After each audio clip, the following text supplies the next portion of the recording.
Hello, I'm Chase Blasik, an Asia Pacific analyst at RANE.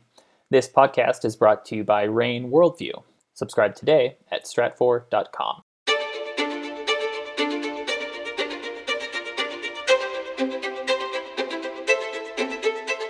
Welcome to RANE's Essential Geopolitics podcast. I'm Emily Donahue. Thanks for joining us. As the war in Ukraine grinds on, Europe and the West, despite severe sanctions, are looking with a wary eye towards Russia and its long-term goals. Finland and Sweden have officially applied to join NATO, but that would require approval from all 30 member countries. And there's a holdout. Here with details is Emily Hawthorne. She's Senior Middle East and North Africa Analyst with RANE. Welcome back, Emily. Thank you. Who's blocking Finland and Sweden's accession to NATO, and why? So Turkey is blocking Finland and Sweden from quickly joining NATO, and we've seen that in reporting out of the latest NATO meetings. And I think it's indicative of how Turkey is really good at taking opportunities to push for Turkey's interests when those opportunities present themselves. Just to get straight to the point, most diplomats and experts with a read on the talks do anticipate that Turkey will stand down from this brinkmanship in time for the accession bid to move forward. But in the meantime, it really does highlight Turkey's ability to push for concessions out of geopolitical situations. Turkey is blocking this for a handful of reasons. Turkey wants Finland and Sweden to recognize their concerns about the PKK, the Kurdistan Workers' Party, which is a Kurdish militia that operates within Turkey and as well as in Syria and Iraq. That's been a point of contention between Turkey and European countries for years.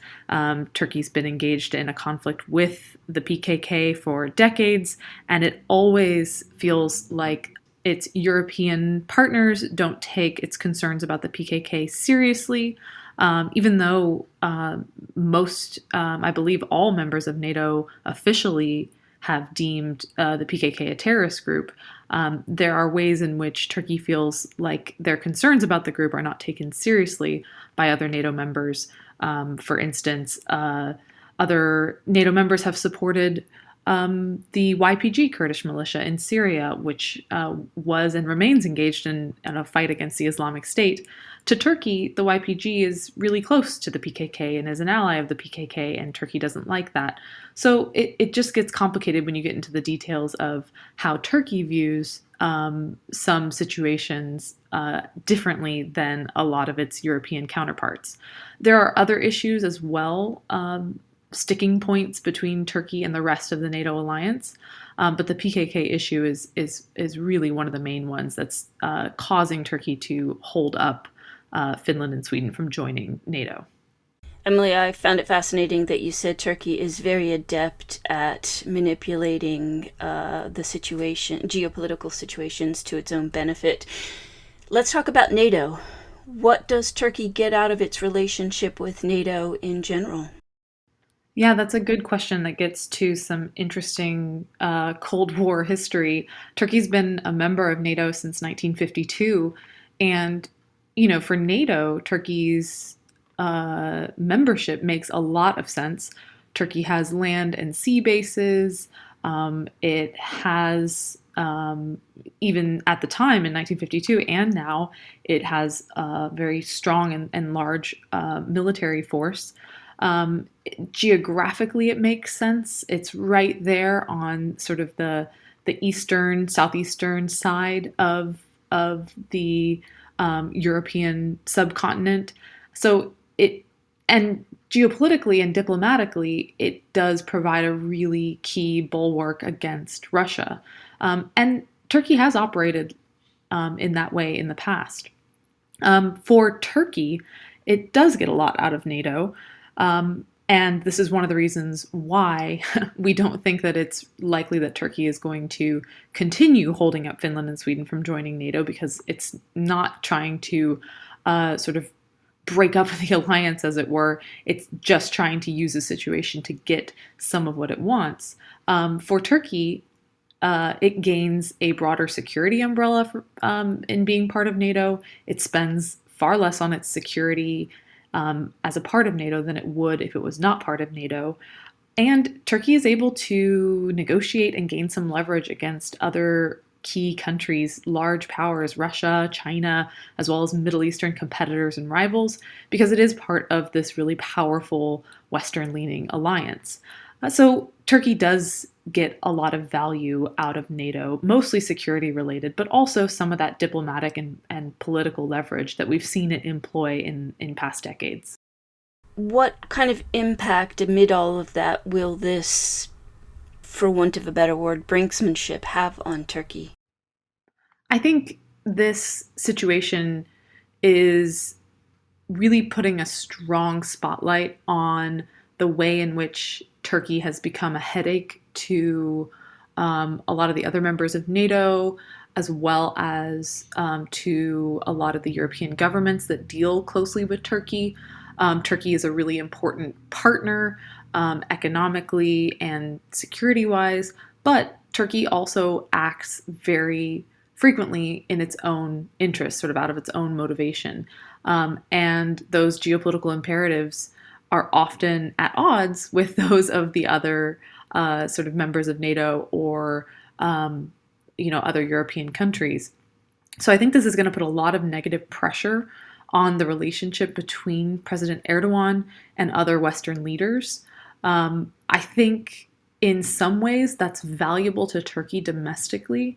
President Erdogan is a sort of powerful politician that has benefited from positioning himself as somebody that does not submit to Western imperialism. And even though, as we just said, Turkey benefits quite a lot from being a part of this Western alliance, Erdogan has benefited quite a lot from seeking balance and making sure that Turkey doesn't just rely on the West and that Turkey doesn't rely on Eastern powers either. Erdogan is not going to ever want to be solely in an alliance with Russia or with China.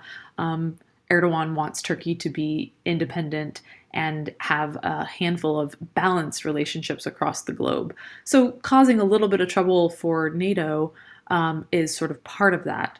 I think that in terms of immediate economic impacts, you have to ask that right now with respect to the financial crisis that's been unfolding in Turkey. You have to ask, is this going to have any sort of impact on that? I don't think immediately, but it does play a part in that worsening relationship between Turkey and some Western capitals.